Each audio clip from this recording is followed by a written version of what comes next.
This conference will now be recorded. Very nice. All right, welcome everyone.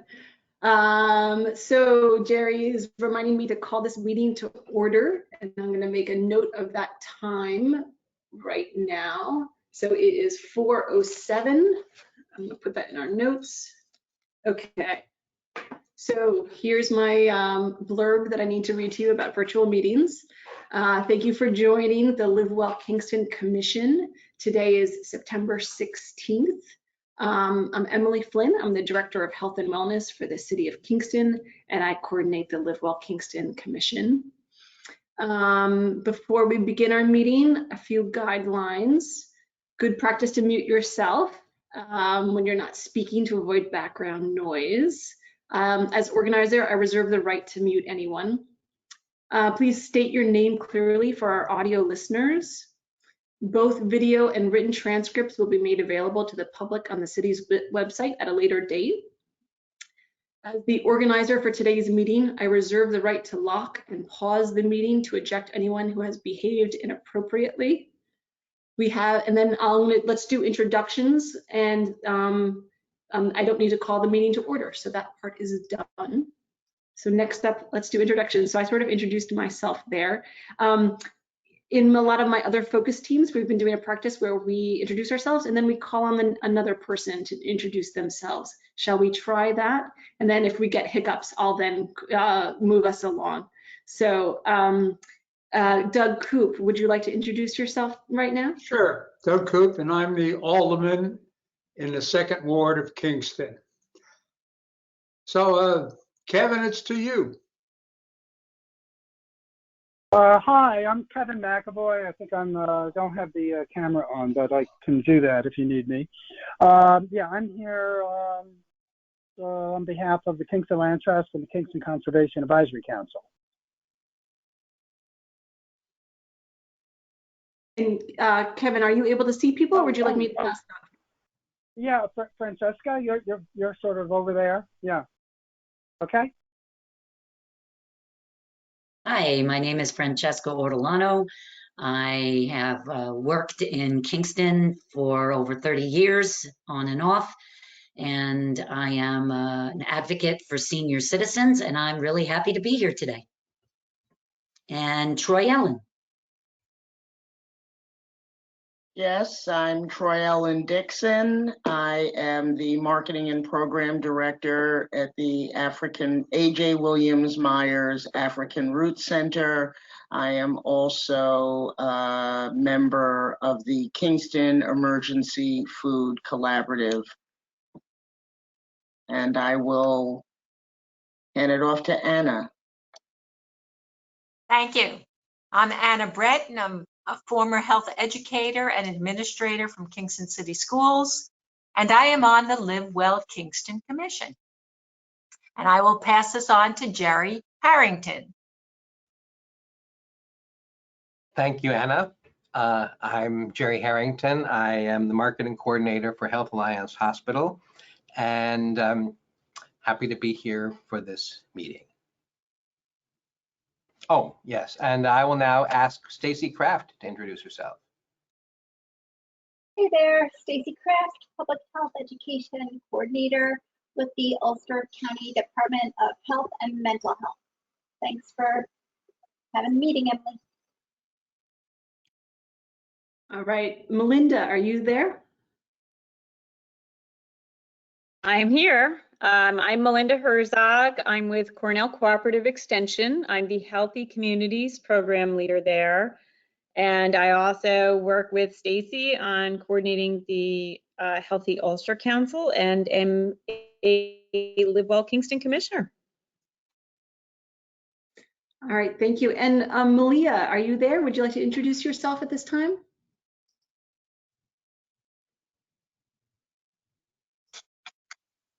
Hi, yes. Sorry, it took me a moment to get my camera on. My name is Malia. I'm a resident of Ward 9 in Kingston. I'm interested in joining the Live Well Commission. And like several hundred of my colleagues who also live in Kingston, I work at Bard College, where I'm Vice President for Strategy and Policy. All right, thank you, everyone. A few of our guests have applied to be on our commission tonight, so later down on our agenda, we'll ask them to kind of introduce themselves. But this moment, I'm trying to figure out if we have a quorum. So we have Anna, Jerry, Stacy, Melinda, and I'm not sure if we have a quorum at this moment. So let me think about that for a minute. We had one commissioner step down. I'm sorry, everyone, bear with me one moment because it'll affect if we are able to do motions. So we're missing Lori, Caitlin, and Dr. Woodley. So we're missing 3 commissioners. So I think we have more than half of the commissioners. So I think that we do have quorum. All right, that's exciting. I know, yay. It's been a while since we've had a quorum. Okay, so thank you for that. So first up on our agenda is a Age Well report. I'm going to put in the link to the agenda one more time in the chat box. Is there anyone who would like me to share my screen to see that agenda? Just give me a wave if you'd like that. All right, and I'm getting a wave. All right, so I'm going to share my screen here.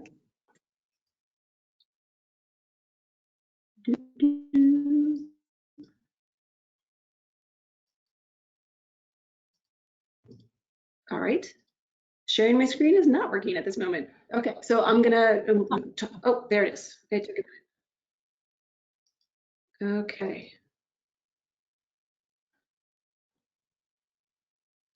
All right, is everyone able to see this? Can someone verbally tell me? Yes, I think I I heard can someone. see it. They could, okay. Yeah. All right, great. So first up, we're gonna do an Age Well report, and then we're gonna do some approvals of minutes here. And then we're gonna have a discussion about open commission seats and a discussion about potential remote motions. And then the rest of our agenda is pretty open. I have a bunch of announcements and communications about other focus team projects. So, but it won't take too long. But that's kind of our agenda here. And while I have the screen share, at this time, I'm gonna share my Age Well action plan and kind of talk through this for a minute. And then I'm gonna invite Francesca to share any insights that I may have missed. So what you're looking at right now, is any questions before I go on? All right, feel free to jump in if you have any. So what you're looking at right now is the Age Well action plan with updates. And it's been a while since we've reviewed this, but you'll see that I'm going to read through a few of our goals, and I'm going to also then report on some of the developments we've made. So the first goal was to have an engaged and active focus team. That's true for all of our focus teams. That's one of my goals for all of them. And the developments there have been that in the last year, I've been chairing Age Well, no longer Marge Gagnon, who was the former chair. And I believe that we're kind of building up a community there, which is nice. We're having some regular attendees. And then we are talking about developing an outreach project to Birch's Chambers. And I'm hoping that that will bring in some more voices to our Age Well group. And then I was able to table with the Office for the Aging in August and September. And the Office for the Aging was distributing their farm checks. They have a, kind of a form of discount coupons for farm stands, and they distribute those to seniors. And I was able to join them and talk about some of the other services that we have in our community, and also just to build connections. Let's see, so the next steps for building Age Well is to identify a chair and dig into that kind of outreach project for Birches at Chambers. The next goal is a kind of a visionary goal that seniors in the city of Kingston would have access to a comprehensive list of available resources.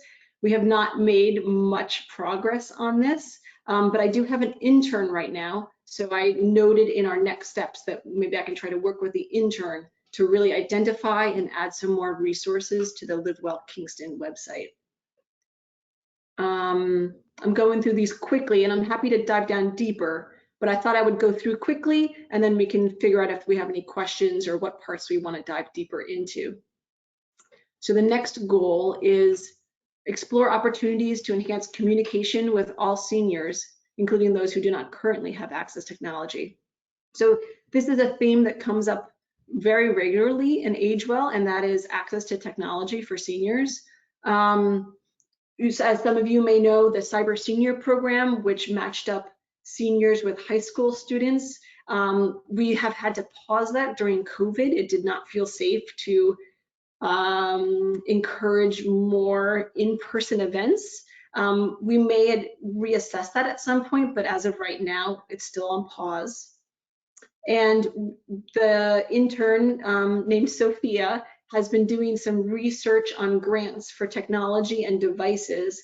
And at our most recent meeting, we have asked her to dig a little bit deeper on that.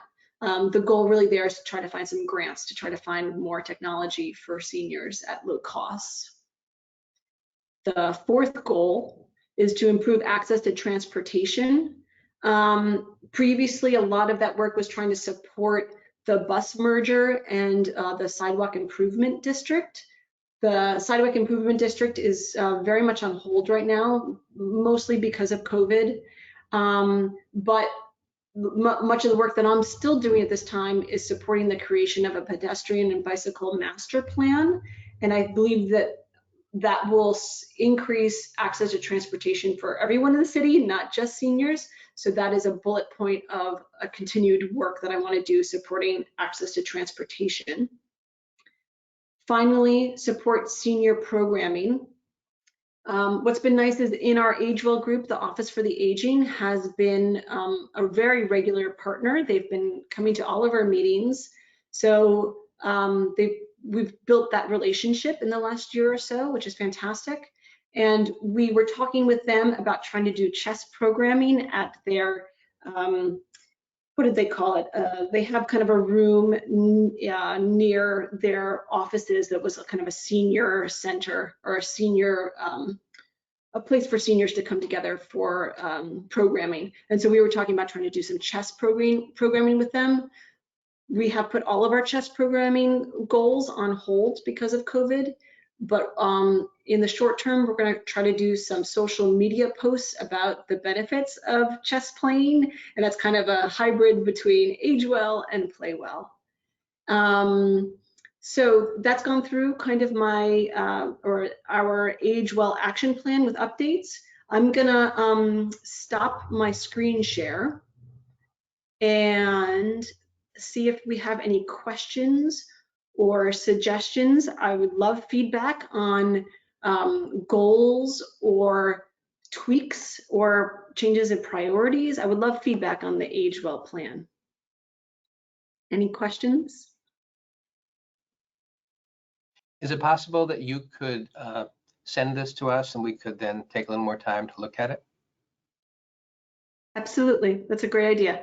I'll send it out with the meeting notes for sure. Great, thank you.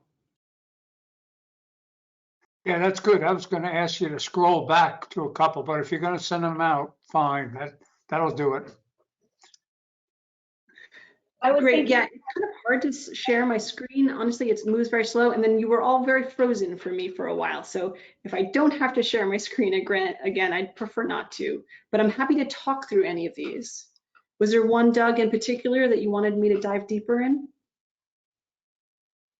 You're muted, but I think I heard you say. Yeah, like Jerry, I think I just like to look at them in their totality and understand it. I got a general overview, but to look at it at a little slower pace, great. I just wanted to mention about one of your goals. I think it might have been the second one regarding a comprehensive list of resources. You know, there's a lot available in our community, different websites that aim to do the same thing. So you probably are aware of New York Connects out of the Office for the Aging, but they are very comprehensive, and you know, there was funding to maintain that list.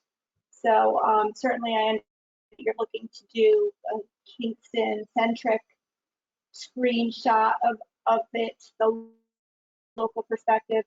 And, you know, it just takes a lot of time to keep things updated. There's 211, the United Ways, you know, directory, but certainly it's great to have that as a goal and always helpful. So that's it. Great reminder, Stacy. Thank you. Any other questions about the action plan? All right, so I wanted to invite Francesca, who is deeply involved in the senior community. My thought was that she could report a little bit about how she feels that seniors are doing right now, especially in light of COVID. Francesca is just also very involved in lots of different programs in the community. So without further ado, I don't want to take up your time. Francesca, what would you like to share with us?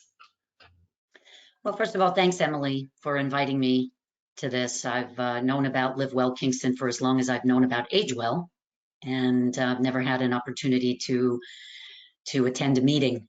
Sometimes it's great to be in person, but the virtual meetings is so much more convenient to be able to attend rather than having to get in your car. So I think there are some advantages and disadvantages to both.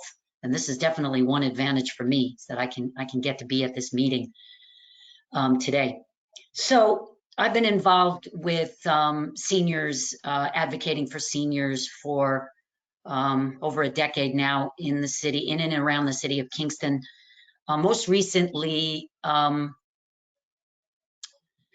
well, I was really thinking about how I was going to be putting all of this today, and I want to stay positive because we're living right now in a world where we're really challenged every day to try to stay positive, and I really want to stick with the more positive side of things.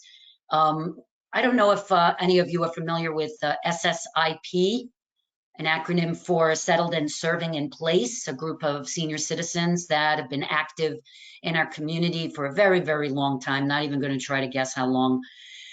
They typically would meet for breakfast each week at the Olympic Diner, which I've been invited to speak at in the past. Unfortunately, with COVID, they have now taken to meeting online, and they're struggling with learning how to Zoom, and they're slowly learning. But SSIP is a very vibrant group of seniors who right now are really reaching out to those that are isolated in terms of their disconnect because of COVID to the rest of the world. They're gathering at parks, they're having virtual breakfasts online, they have weekly meetings. And so SSIP is a wonderful place for seniors to go, whether they can get to the park for a picnic, you know, if they have transportation to get to a park for a picnic, or if they have the technology to get online and to visit one of their virtual breakfasts online as well. But it is a wonderful place for seniors to plug in. So SSIP is more vibrant than ever. Last year, I was part of a group of people, primarily women, who started a chapter for Statewide Senior Action Council. A Statewide Senior Action Council is a statewide organization that has been going. I don't know if you guys have ever heard of EPIC, which is a prescription drug assistance program. So if you're familiar with EPIC, EPIC, Statewide Senior Action Council, was the group that pushed the governor to create EPIC, the EPIC program for seniors and their prescription drug costs. So Statewide Senior Action Council has been doing some wonderful work in the state. We started an Ulster chapter last year, and I am a lifetime member at this point. I stepped down as the interim vice president. But the Statewide Senior Action Council is also now trying to transform themselves and to reinvent themselves online. And so they're having the second Thursday of every month, they're having meetings online. And, you know, they're trying to connect to the senior population in Ulster County. They're having some difficulty in getting their numbers up with their meetings because of the disconnect and because seniors are finding it probably a bit more challenging to learn the Zoom program. The Cyber Senior program was started at the Governor Clinton Apartments when I was managing that building. Senior subsidy that's comprised of low income for senior citizens. And we started through Age Well Kingston, we started a computer club. And then we were able to bring in Carol Habernig, who started the Cyber Senior program, connecting senior citizens with seniors in high school as mentors to teach them. And that program became extremely successful. The next step was to connect with Skype and have a group meeting to teach seniors how to Skype. We didn't know Zoom was going to become a big thing. Otherwise, we would have taught Zoom at the time. In hindsight, that probably would have been the first thing we would have wanted to teach, considering what's happened to us now. Unfortunately, the community room where the computers were located was shut down in both the Governor Clinton and at Yasmin Tower. And so that disconnected a lot of seniors from being able to consistently use the computers that they were trained and taught to use. And so oftentimes you lose what you don't use. And so I would imagine these programs, once the community rooms are up and running again, we will have to really reinforce some of the basic understanding and techniques that go into learning how to manage and navigate your computer. But the New York State Statewide Senior Action Council has been doing online meetings, and they're trying to reach out to seniors to help them learn how to use the Zoom program for those that do have the technology and are capable of it. There is also the New York Caring Majority. These websites, by the way, I'll put in the chat box so you can visit these websites. So New York Caring Majority is a nonprofit organization. Our Hudson Valley group and committee is located at 721 right on Broadway. And Julia Solo has been my connection there, but Ilana Berger and Julia Solo have been amazing women who are really helping to disseminate the need for everyone to become part of the caring majority. And the caring majority is what? About supporting seniors and disabled people. So when you're doing things to support the senior community, that involves Age Well Kingston as well. So the Caring Majority, which is nycaringmajority.org, when you become part of the Caring Majority, basically what you're saying is you care about supporting senior citizens in our community. And what that means is in-home care workers need to be paid a living wage.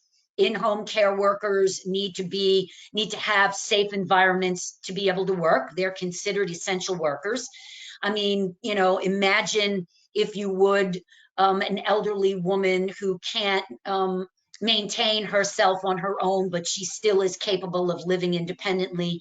And so she desperately needs services to come in each day. COVID hits, and all of a sudden those services get cut in half because either people are too afraid to work, or because they've contracted the virus, or because someone they know has contracted the virus. So now those services, which were already anemic, are now even worse.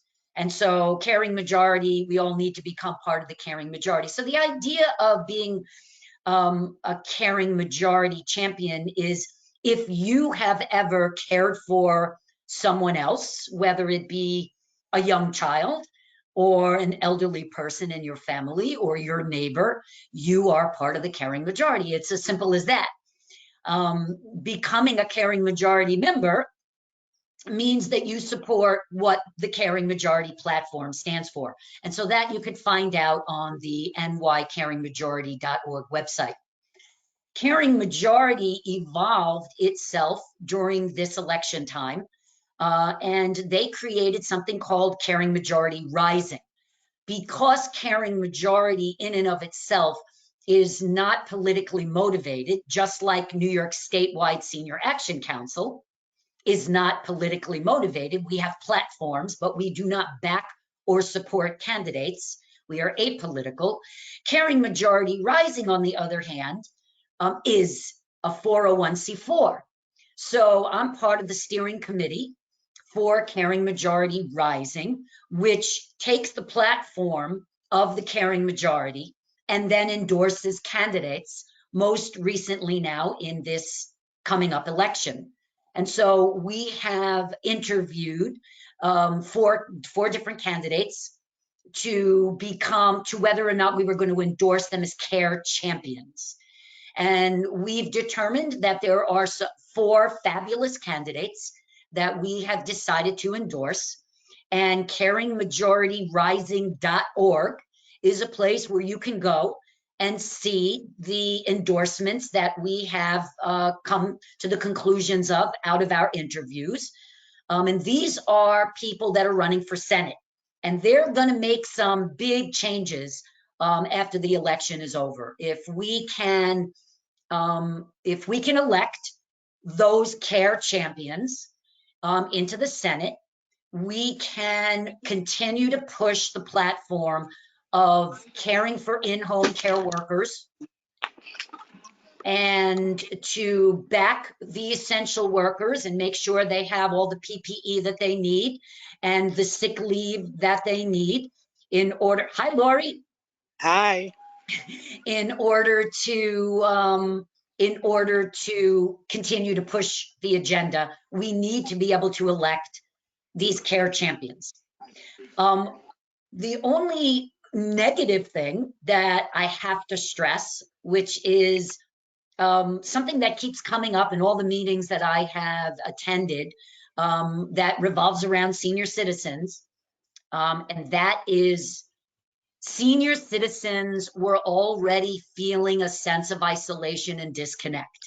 There are many, many seniors, especially low-income seniors, who are isolated and disconnected from the rest of the world, let alone just our own small community of Kingston.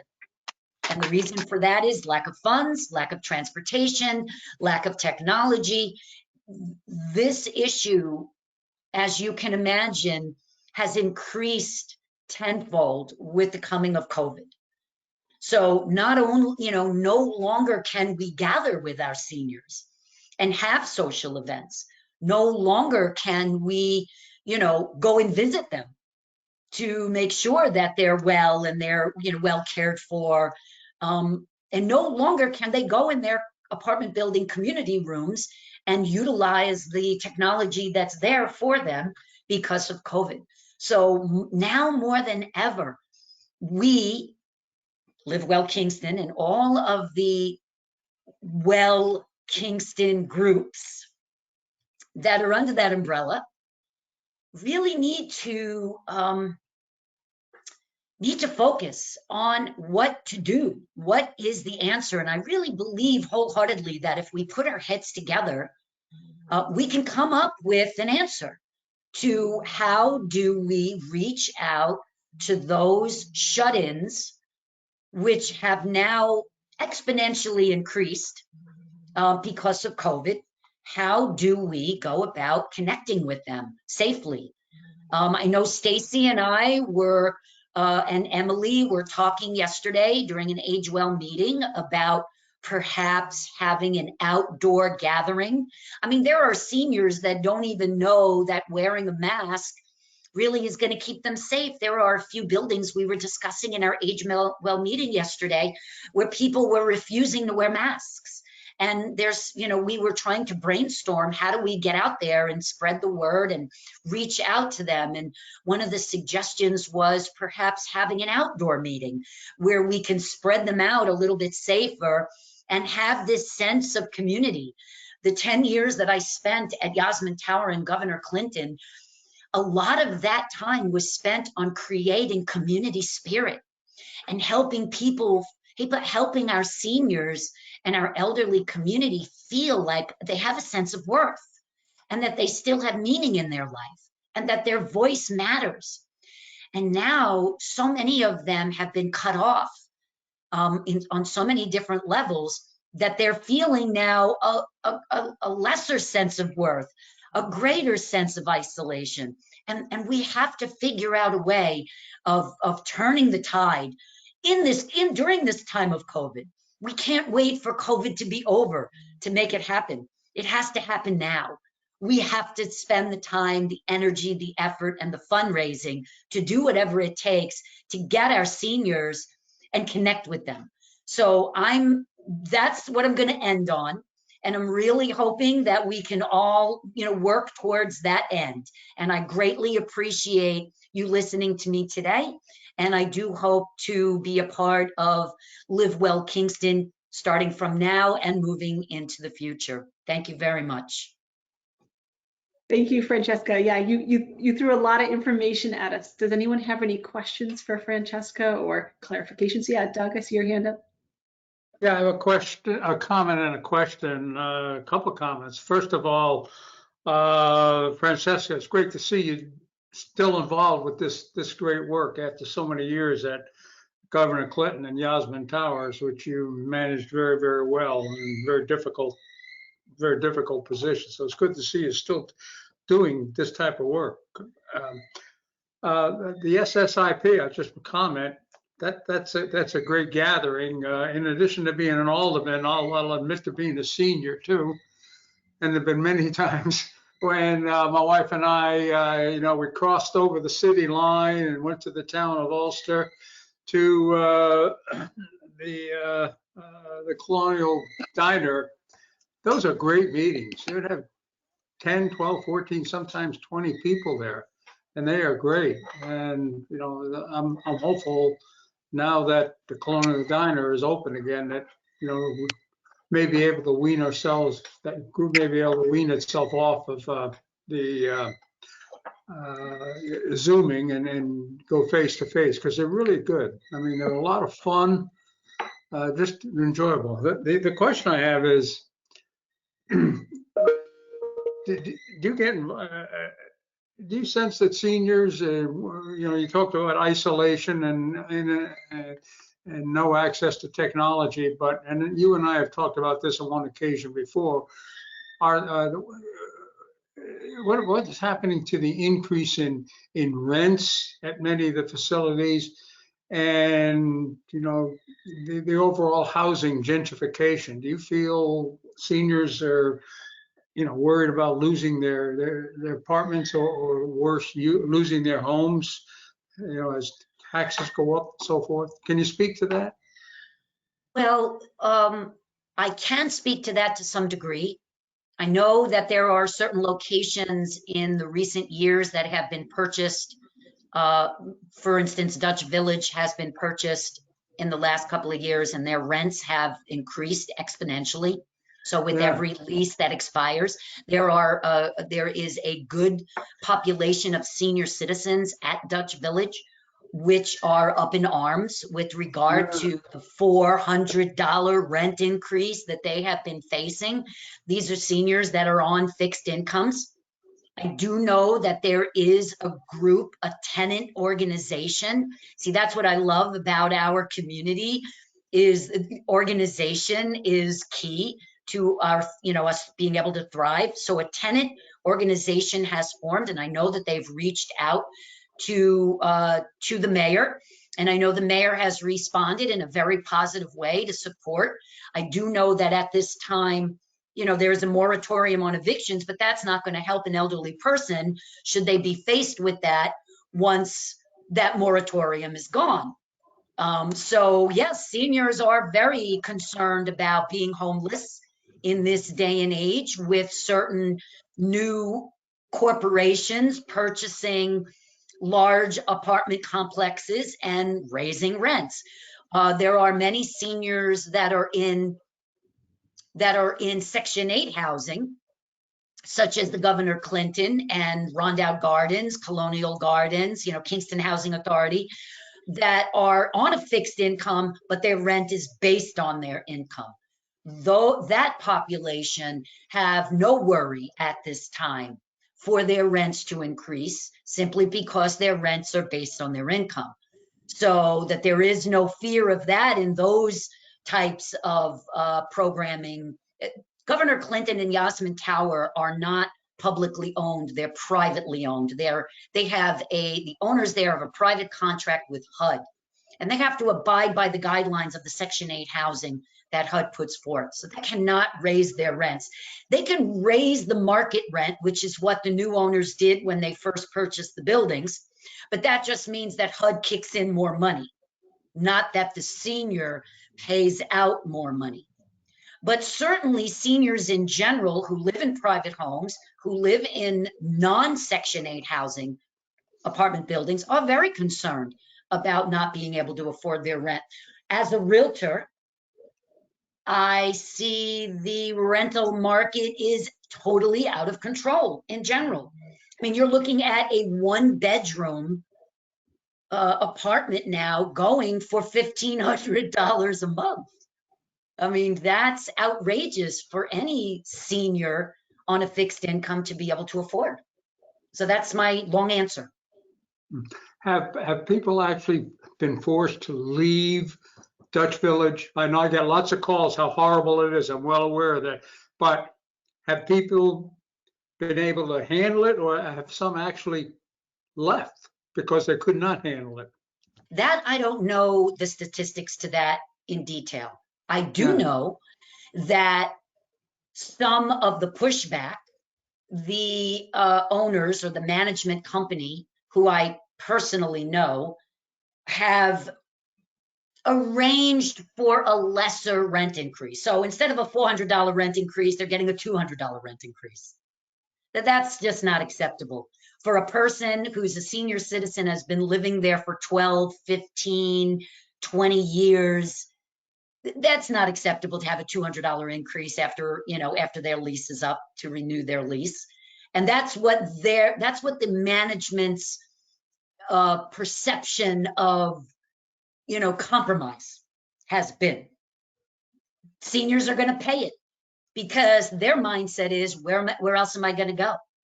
So I'm going to squeeze it out of my food bill. I'm going to squeeze it out of my co-payment bill, my prescription bill.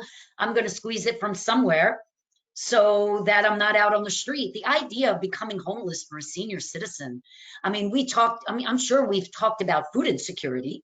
I mean, that there are people, you don't even have to be a senior citizen to have food insecurities. I just learned about Hudson Valley Current and Tilda's Cafe that's going to be opening. So food insecurity is very prominent in senior citizens, as in, the same as, feeling secure in your home and location. So what's happening at Dutch Village is not isolated to Dutch Village. It's happening in other locations throughout Kingston as well.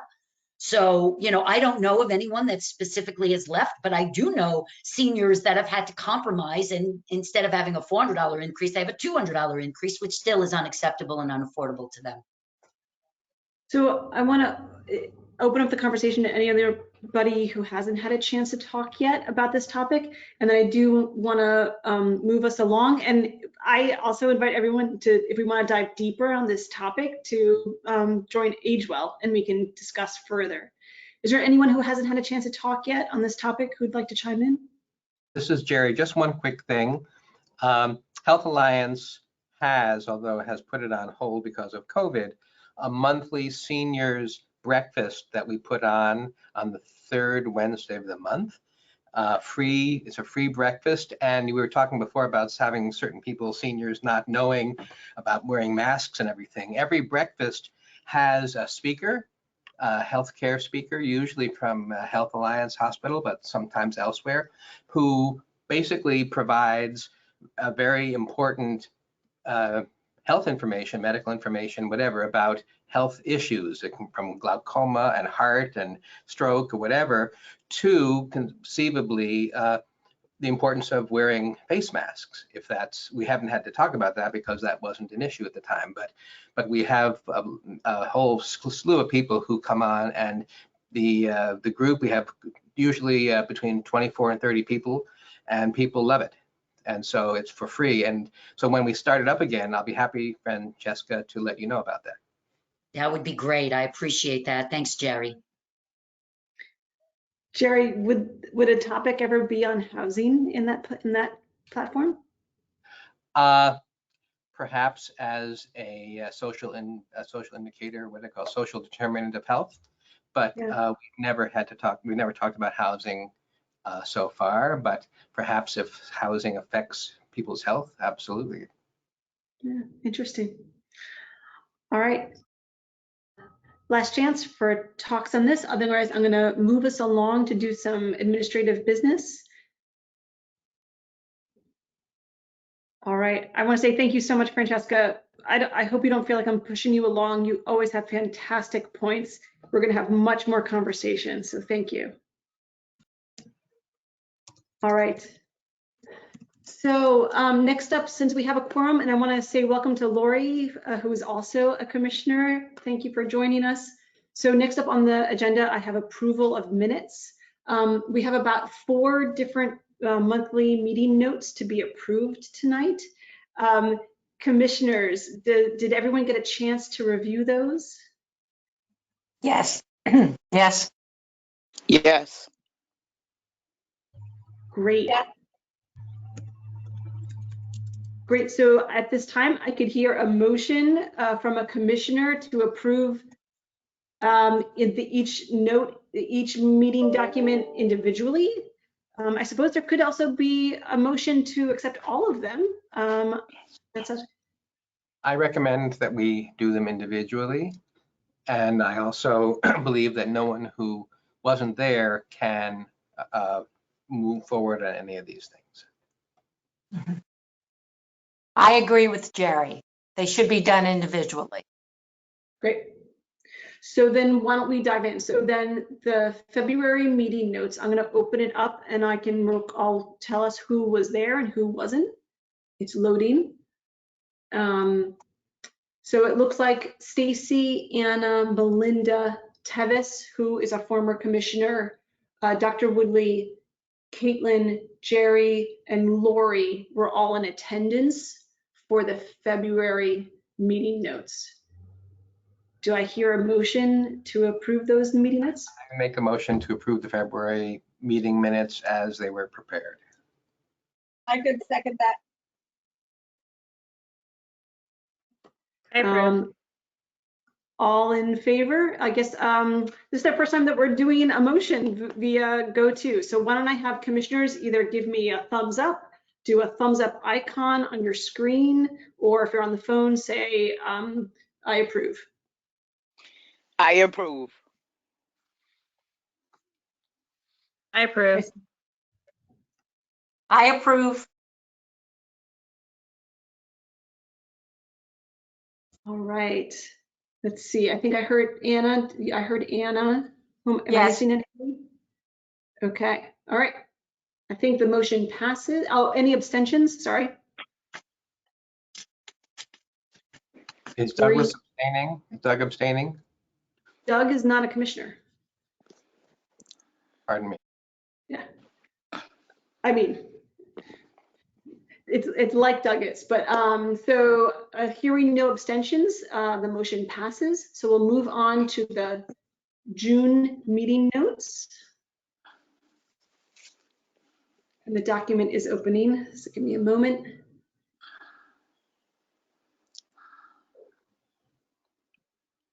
And at the June meeting, Stacy, Anna, Melinda, Dr. Woodley, and Lori Ferguson were all in attendance.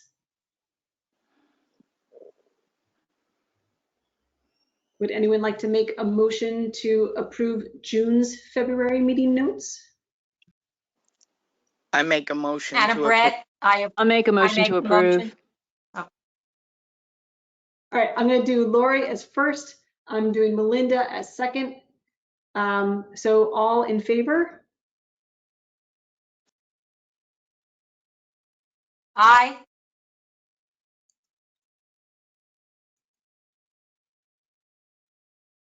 Let's see. let's see, Melinda, did you vote? I'm sorry, I missed it.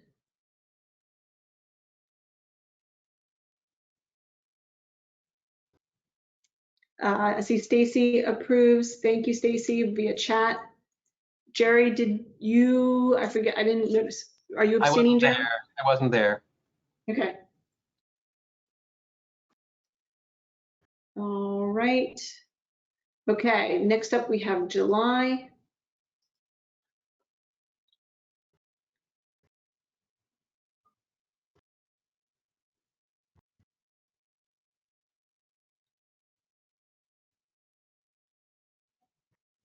Okay, so at July's meeting, we had Melinda, Lori, and Anna.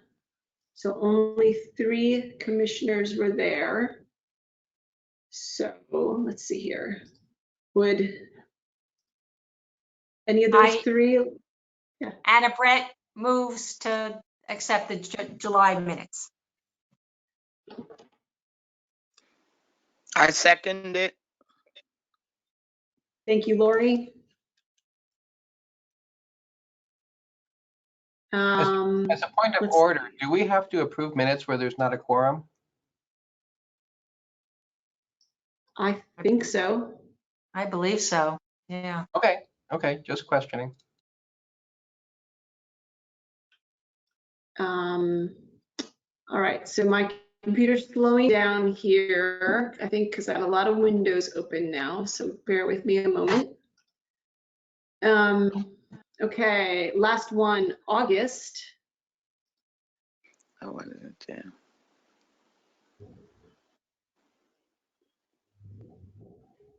It's loading. Thank you for bearing with me, everybody.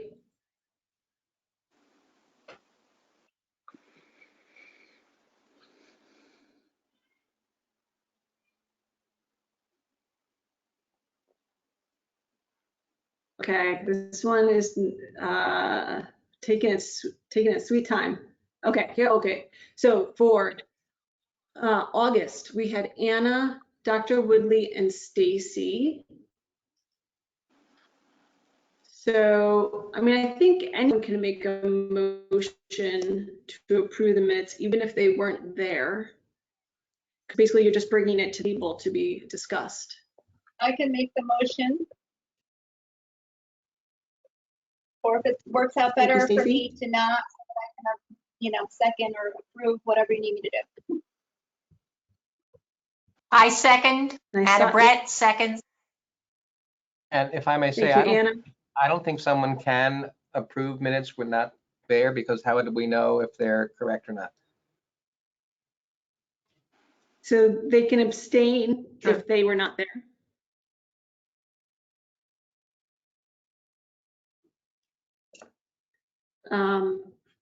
So I guess, so Stacy and Anna, or I guess I haven't, so I'm gonna say all in favor of approving August's minutes? Aye. Thank you, Anna. Thank you, Lori. Thank you, Stacy. And if that's the case, I'll abstain from all the ones I wasn't at. Okay. And Jerry's abstaining. All right. Thank you, everyone. So that's our approval of minutes. So next up on our agenda is our open commission seats. We have 3 seats open at this time. Shai was very interested and had applied, and she had to decline because she got too busy. She's unable to take the seat at this time. So unfortunately, she had been very interested. So we have 2 people here who have applied. They've submitted applications. And as we've done in the past, and the commission has invited them to come and introduce themselves to the commission. So I'm going to do that. And then commission, I'm not sure what you'd like to do. Should we have a discussion without them about it? Should we go into like an executive, what do they call it? An executive meeting to decide? And What I was think that? the answer would be yes. Okay, so I'm going to propose that this time we'll have Troy Ellen and Malia introduce themselves, and then why don't we go through the rest of our agenda, and then we'll have just the commissioners stay on to make that decision. Does that sound good to everybody? Yes, All right. yes. Great. Yes. I know Troy Ellen and Malia, you guys are like waiting. I know. So Malia, would you like to introduce yourself? Hi, sure. Thank you. So good afternoon again. My name is Malia Dumont. I'm a resident of Kingston, but I'm talking to you from the president's office here at Bard, which is where I work. And I'm interested in joining the commission for a number of reasons. One, I love living in Kingston. I think it's a fascinating, vibrant, unique community.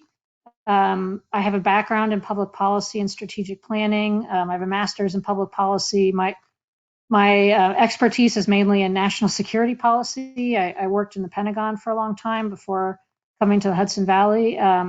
But I'm interested in public policy writ large, and I'm interested in living well and helping the community grow and sustain itself in the right ways. I was drawn to this commission, particularly the travel well aspect of it, partly because I'm really interested in some of the planning that's going on around public transportation right now.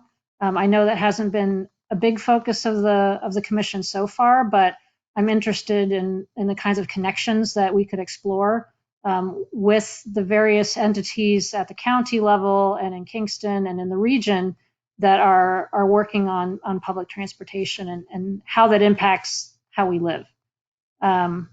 So as a person who lives in Kingston, I'm interested in this, and also as someone who I'm a senior administrator at the largest employer in the region, and we have a lot of community members who work here on campus who live in Kingston and who commute back and forth over the bridge every day. So there are a lot of different reasons that I'm interested in how the Kingston community functions, and would really love to join you in the work that you've been doing.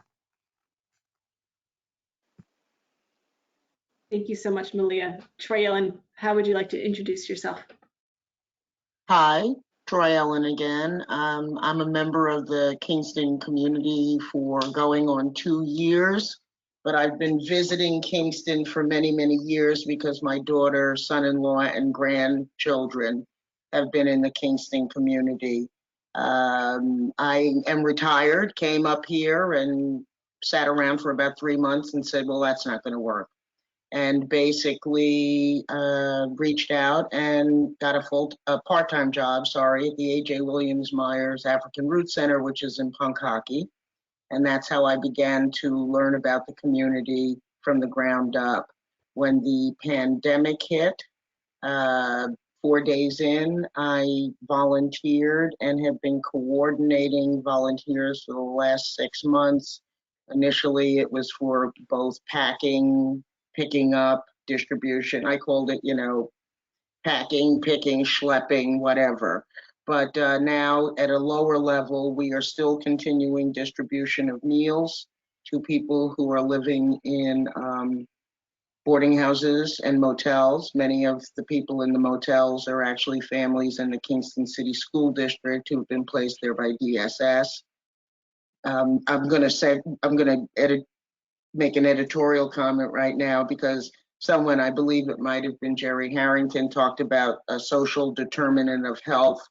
And, housing is a social determinant of health, particularly whether you're living in a motel transitionally or you're living in a really bad apartment that is not maintained with mold and, vermin, etc. It does affect health. Anyway, we will be working on that. We deliver groceries, etc. My interest in getting involved with Living Well is the fact that I am really focused on moving from food insecurity, moving everybody in the community from food insecurity to food sovereignty. And I know that the various silos within Living Well are focusing on not only that, but also some of the other factors that contribute to food insecurity. including, income disparity, housing, health, aging. And so I would like to continue my work by expanding my participation in and contributions to a group such as Live Well, so that I can maybe make change happen a little bit more quickly. So thank you very much. And if anybody has any questions of me, I will answer them.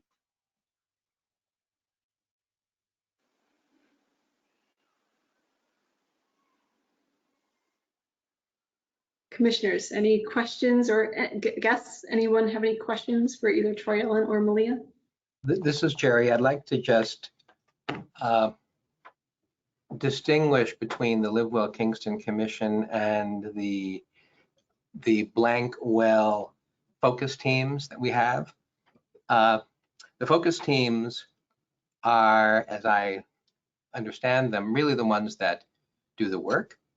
And we and the commission are more looking at the end goals to see that that they're being, that those other groups are doing what, to reach them. We don't micromanage how they do it, but as long as they go toward the goals, then we give them the thumbs up.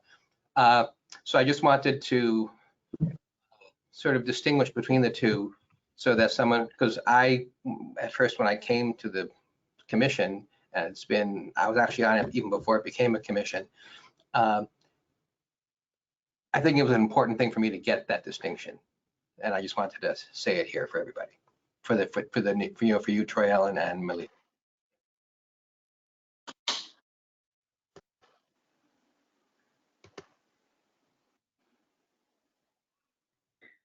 So my other question for you two is about commitment. So in the last year or so, we've seen quite a few commissioners kind of come and go. Do you both feel that you're able to commit to a year or so to this work? Well, I'll speak by saying that I don't put myself forward for something if I'm not willing to commit for a period of time. So assuming that I don't get hit by a bus, I'm committing to at least a minimum of the year. A good thing Malia is doing the transportation part, so we'll make sure we don't. Yeah, same here. I've always been involved in some way in every community I've lived in. I moved here from Alexandria, Virginia, where I was on the Historic Alexandria Resources Commission. And that was a lot of fun and very interesting. And I've been looking for the right kind of opportunity to get involved in helping the community in Kingston. And this seems to have the right balance of areas that I think impact the way that we live, and that also I can balance with the work I'm doing here at BARD, where I'm leading our COVID response. So it's pretty significant, but I think the fact that I've been able to carve out this time in the middle of week 3 of in classes, where we have almost 2,000 students here on campus, that's an indication of the commitment I want to bring to this group.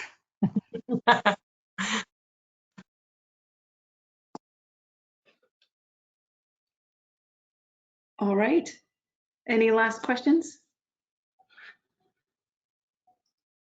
I just want to say that I'm really pleased that both of you have stepped forward. I looked at both of your backgrounds, and you both seem very well educated and qualified, and I'm really pleased that you are wanting to be part of the group. So thank you.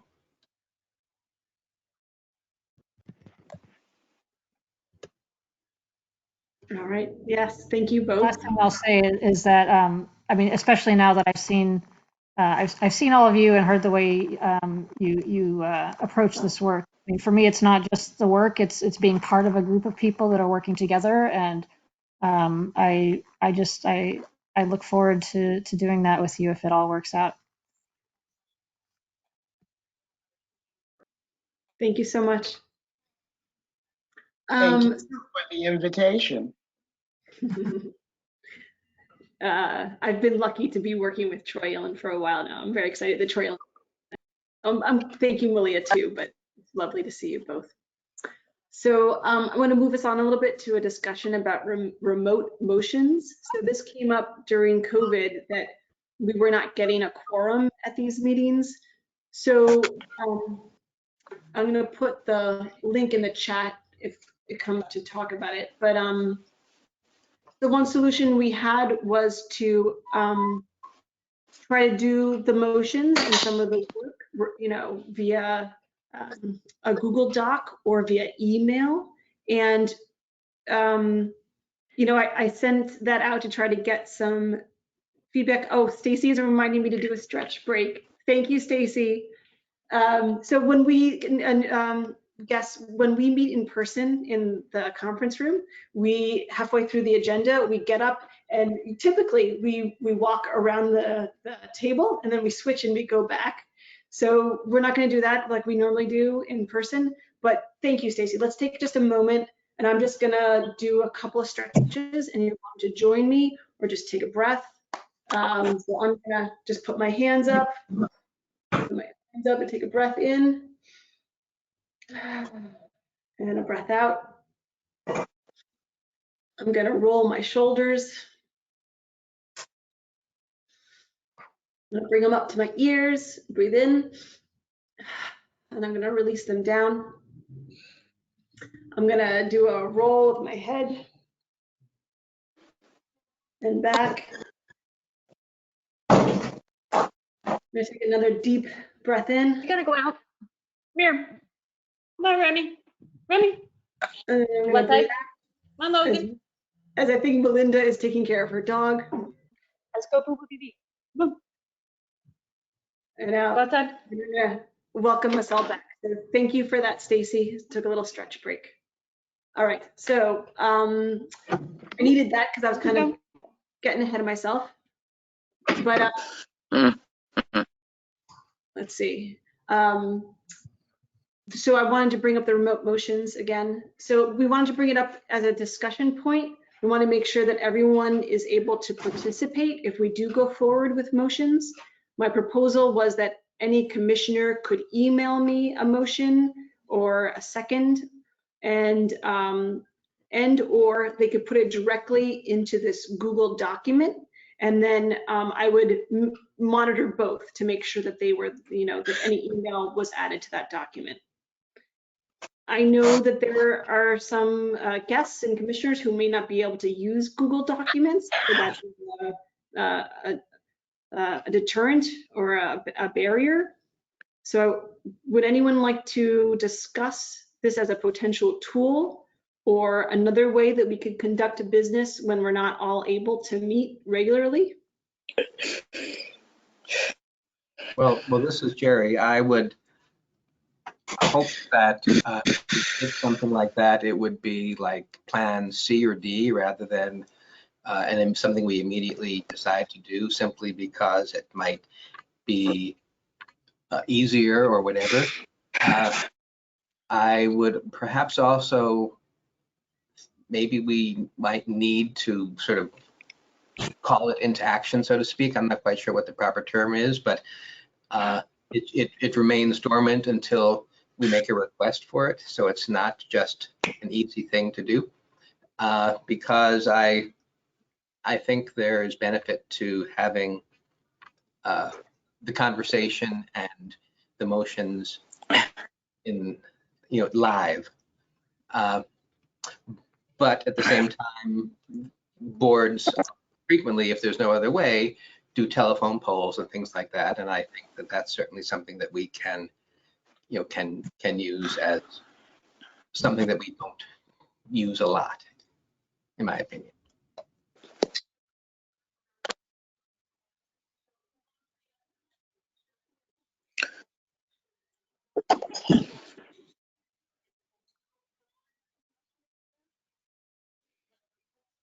Would I guess, anyone else? you know, everybody's laughing right now.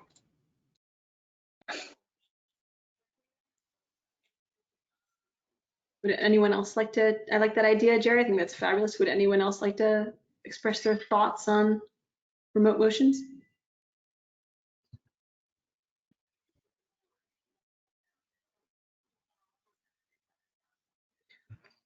All right.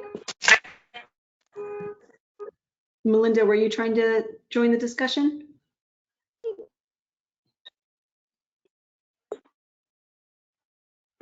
All right, maybe not. So, No, I think that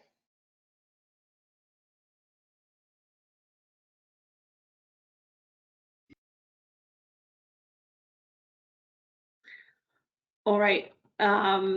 So I think that that's a great idea, Jerry, that we'll have it as a backup when we are able to kind of get a quorum here. I think that's absolutely the ideal.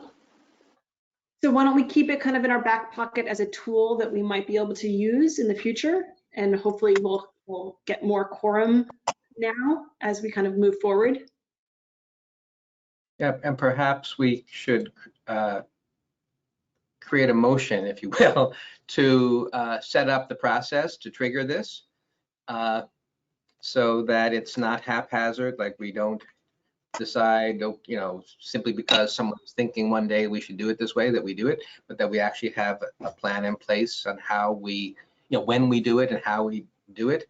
I don't want to make this too formal or too much of an obstacle, but I just don't want it to be an easy fallback. I really think that we should make a commitment to being here, even though I missed the last 3 meetings, and so who am I to be talking about this? But I just think that we should not make it. The bar should be sort of high before we bring this up, before we do this. That's all.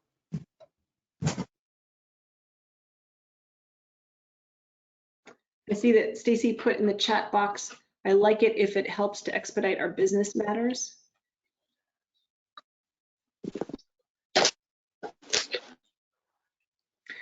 Jerry, would you like to propose, like, there's a certain number of meetings before we go to that method? I see Stacy put in it took months just to approve meeting minutes, which is true. Or I don't know if we need to have a certain number of meetings, because there may be a time when we might need that way, but perhaps 2 officers, let's say, might need to agree to do it, or something like that, so that it's not just one person's decision as well.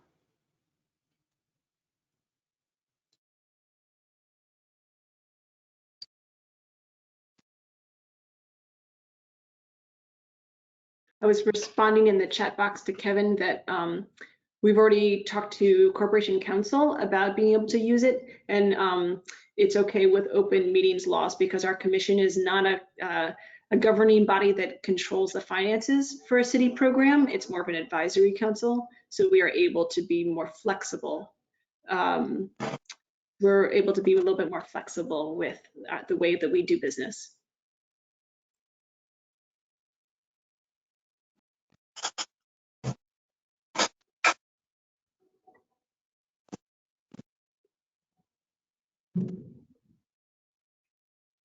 I'm glad you got that cleared.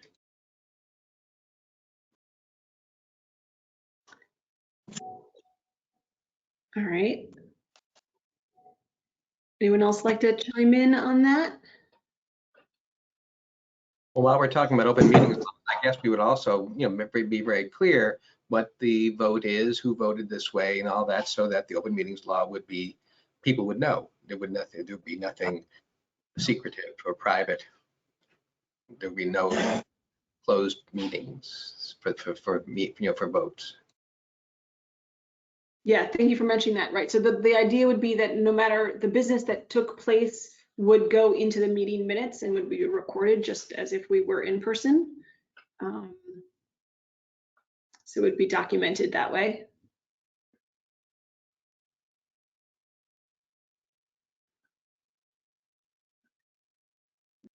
All right. Do we? So maybe I'll make a motion, since we have a quorum, that we follow what I suggested.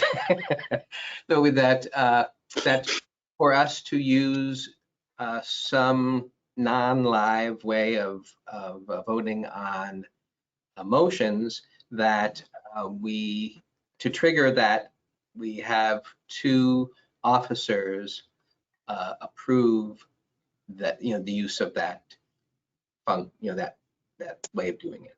I'm not quite sure what the right word, modality or something.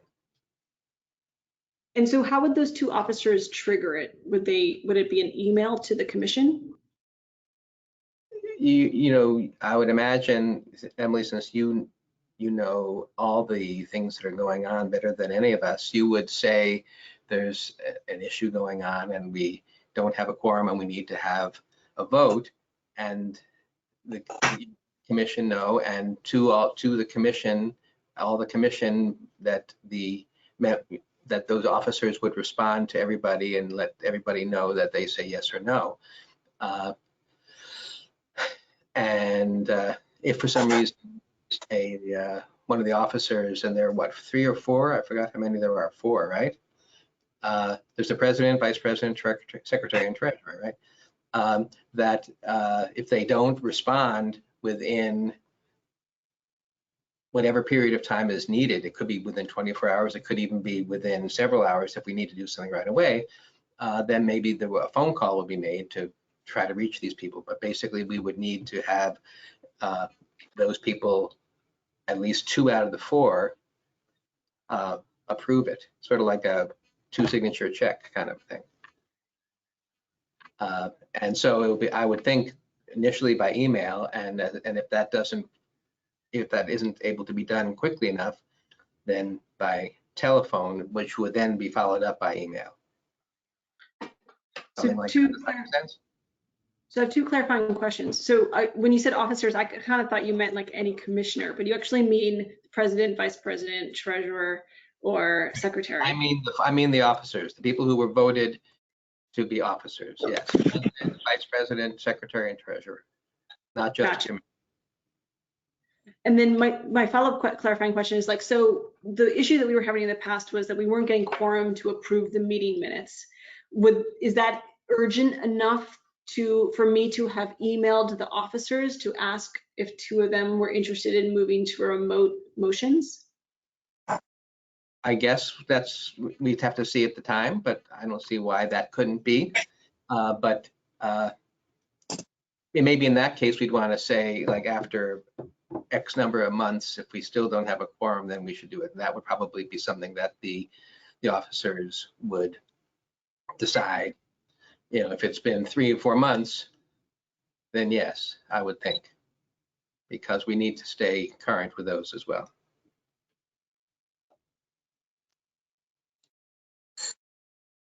Okay, so let me see if I can summarize. So there's a motion on the table that if myself or a commissioner, because I want to open it up to be commissioners, not just me, were to email 4 of the officers and 2 of them responded that they would like to go towards a remote motion, that we would.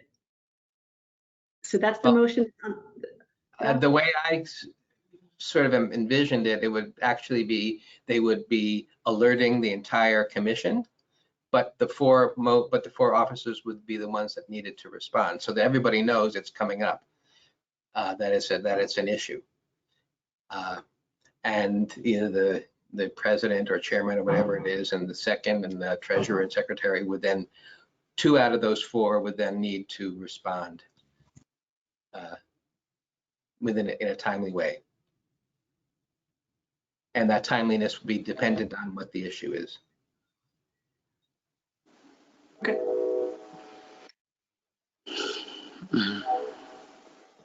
So that's the motion. Would someone like to second that, or provide a different motion? Well, I think we actually need to either second it or not before we can get the second motion. So we either need to accept it or kill it. And maybe what we can do is formalize it. Well, I would like to know, I'm sorry. I would like to know, how are you going to determine whether it calls for 2 officers to okay it or not. Like, what's the importance or what's not the importance of the need of 2 commission officers okaying it? Because I'm not hearing the definite. It's true, we have not decided how we define something that's important, because I guess I haven't thought that much about this, and maybe we can come up with some words like clear and present. I don't know what words we might want to use to say what is important enough to raise it to that level. And maybe we shouldn't need to have to raise it to that level. Maybe we can just do it whenever we want. I mean, that my view was just, I didn't want us to get lazy and just do it without having meetings. That was all. And maybe we need time to think of how we decide what will, bring this about. It could just be that somebody says, I think it's important, and maybe that could be enough. I don't know.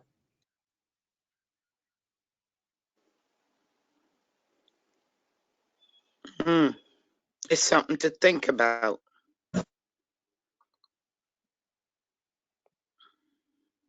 And the reason I said 2 officers is that actually means that the person who brings it up plus 2 more people, so you have 3 altogether who are working on this, whether we have this remote idea.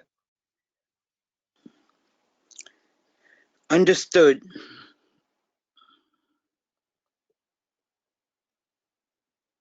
So Stacy and Melinda have put comments in the chat box. Melinda says for votes, could use a tool like SurveyMonkey. And Stacy says, I like a doodle poll too. And Stacy says Melinda just lost her internet connection, so that's too bad. So I'm gonna put it on the floor again once more to hear a second. And if we don't hear a second, I could also hear a motion to table it, to think about it more for next time. That's an option. Another option could be that we could try to refine our language and exactly what it is that we're proposing and have that for next time. Lori, are you talking? I can't hear you. I like what you just said, Emily, to refine it. Yeah, I agree. I said, I like what you just said, that maybe we need to refine it. Yeah, thank you. I don't want to, keep talking about it over and over, but I just think we have to put it a little bit more clearly stated, and I want it to be as simple as possible. Thanks. Well, since I'm the one who brought it up, I'll try to come up with a way of simplifying it, and we can talk about it at our next meeting. I'll prepare it before the next meeting so that we see it and have a chance to look at it, and then we can move forward on it at the next meeting. That sounds great. Thank you, Jerry. That would be excellent. All right, so I'm gonna move us on then. So thank you for having that discussion. That was good. We're running out of time, so it's about 5:25. I have a bunch of stuff that I'd like to kind of convey to the commission. Do you guys mind if I kind of go through all my kind of announcements and communications, and then we can open it up to anyone else? Is that all right with everybody? Just kind of go quickly through? Yes. All right, thank you. Okay, so let's see. Thank you, Malia. Thank you for joining us. And yeah, feel free to jump off if you'd like. But let's see, I have a few things to talk about. Okay. Play Well is doing a Chalk the Walk event on September. It's culminating on September 26th. Basically, Play Well has invited different community organizations to decorate their sidewalks with activities. And then I have a press release that I'm about to send out. And Live Well has bought 10 of these spray chalk sets. We're going to give them to each organization. Oh, thank you, Troy Ellen. Thank you for joining us. So this is a kind of a fun Play Well project that's happening. I just want to make sure that you guys know that. I'm going to put the commissioners on the email for the press release when I send it out. I wanted to mention that when we talked about undoing racism trainings, that I had ordered a bunch of these books. So I wanted to invite anyone who has not had a chance to get one of these books. And if you're in any part of Live Well, any member of any of the Live Well focus teams can reach out to me. I have a bunch of these left. So feel free to share that. Get in touch with me and I can get these books to everybody. So we should ask you now, not the folks in the bookstore. Right. I picked them up from the bookstore and we've paid for them and we're kind of done. So now they're all in my office. Great, thank you. We've had on the agenda many times the community agreements. I kind of didn't put it on the agenda this time. Feels like I kind of keep bringing that up and it's not getting anywhere. So I thought I would kind of let that lie for a little bit. What else do we need to tell you? Oh, okay. On October 3rd, the Kingston Parks and Rec Department is doing a Kingston community bike ride. Bike Friendly Kingston is supporting that with a couple different ride options. So that's another event that Live Well is involved in. So that's October 3rd. You can go to the Kingston Parks and Rec website to find out those details. And I'll add links to all of this stuff in the meeting notes. September 27th, Heal Well is organizing a healing circle that'll be at the Academy Green. Teresa from Anahata will be playing her gong, and there may be some Reiki, but some of those details are still being hammered out. So that is the healing circle on September 27th for Heal Well. Oh gosh. I think that's all my announcements and communications. Would anyone else like to do any announcements or communications? And then why don't we have the commissioners vote on potential new commissioners? Okay, well, just for the healing circle, it just occurred to me when you mentioned Reiki that perhaps people from Healthcare as a Human Right could be let know about this. Maybe they can do something too, because Reiki is one of the things that they offer. They offer other types of healing. So that might be something to think about. Just occurred to me. Yeah, I believe they're part of it. I think they're helping Teresa. I think Jesse from Healthcare as a Human Right is helping. Maybe that's why the Reiki is there. Okay, good. Yeah.